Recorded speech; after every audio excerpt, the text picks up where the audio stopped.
আজকে মঙ্গলবার মঙ্গলবার আমরা বজরংবলীর নামে নিরামিষ খাই।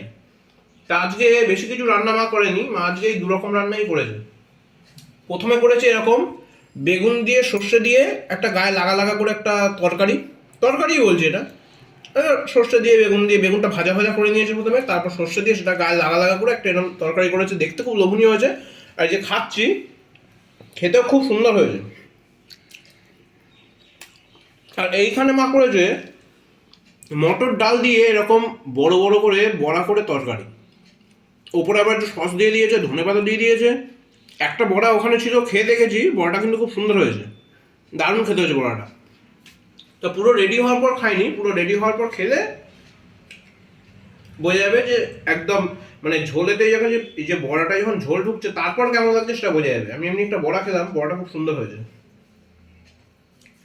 আর বেগুনের তরকারি তো অসাধারণ হয়েছে, দারুণ খেতে হয়েছে, খুব লোভনীয় দেখতে হয়েছে, যেমন খেতেও সেরকম টেস্ট হয়েছে, দারুণ খেতে।